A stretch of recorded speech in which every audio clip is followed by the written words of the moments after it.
નમસ્કાર ખેડૂત મિત્રો, આજે તારીખ 17 જાન્યુઆરી 2025 ને આજની સવારની હવામાન અપડેટની અંદર માહિતી મેળવીએ તો ગુજરાતવાસીઓ માવઠા માટે તૈયાર રહેજો। 18 થી 23 એક માવઠાની સંભાવના ગુજરાતના હવામાનમાં આવી શકે છે। પલટો વેસ્ટર્ન ડિસ્ટર્બન્સ આવતા ગુજરાતમાં કાતિલ ઠંડી સાથે પવનનું જોર વધી શકે છે, માવઠાની પણ શક્યતાઓ છે। સંપૂર્ણ અપડેટ મેળવીશું। ચેનલમાં નવા હોય તો ચેનલને સબસ્ક્રાઇબ કરી નાખજો અને વિડીયોને લાઇક આપીને તમામ ખેડૂત ભાઈને શેર કરી દેજો। હાલ તો ઉત્તરાયણ પત્યા બાદ ગુજરાતમાં પવનની ગતિમાં વધારો જોવા મળી રહ્યો છે। ખાસ તો અત્યારે ઉત્તર ભારતમાંથી એક WD એટલે કે વેસ્ટર્ન ડિસ્ટર્બન્સ પસાર થઈ રહ્યું છે। આ સાથે દક્ષિણ ભારતમાં પણ એક સિસ્ટમ જોવા મળી રહી છે। આને કારણે ગુજરાત નજીક તેમજ રાજસ્થાન ઉપર એક સાયક્લોનિક સર્ક્યુલેશન સક્રિય બન્યું છે। આ સિસ્ટમને કારણે મિત્રો ગુજરાતમાં હવામાનમાં પણ પલટો આવે તેવી શક્યતાઓ રહેલી છે।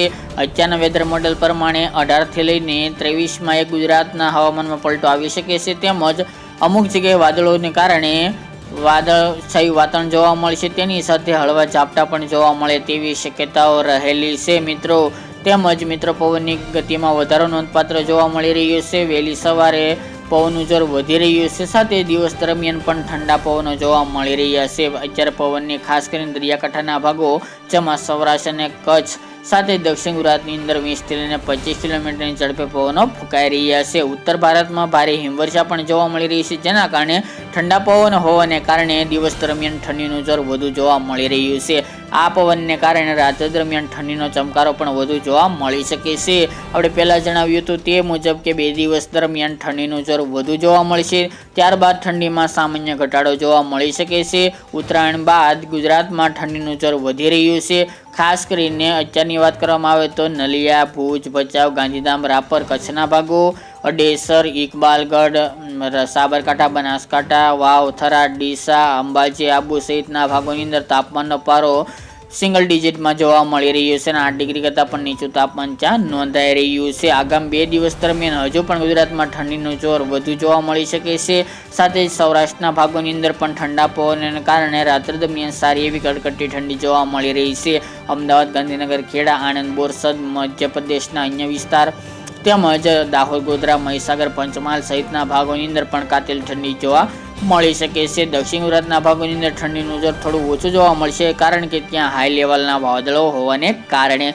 બાકી મિત્રો હજુ પણ 2 દિવસ દરમિયાન ઠંડીનું જોર વધુ જોવા મળી શકે છે, ત્યારબાદ 2-3 દિવસ દરમિયાન ઠંડી થોડી ઘટે તેવી શક્યતા રહેલી છે। આમ જોવા જઈએ તો જાન્યુઆરી મહિનાના છેલ્લા સપ્તાહ દરમિયાન ઠંડીનું જોર ફરી પાછું વધે તેવી સંભાવના રહેલી છે, કારણ કે ફરી એક વેસ્ટર્ન ડિસ્ટર્બન્સ આવી રહ્યું છે। તે ઉપરાંત મિત્રો આ વર્ષે ગયા વર્ષની સરખામણીએ ફેબ્રુઆરીમાં પણ વધુ ઠંડી જોવા મળે, તેમજ 2025નો શિયાળો લાંબો ચાલે તેવી પણ શક્યતાઓ દેખાઈ રહી છે।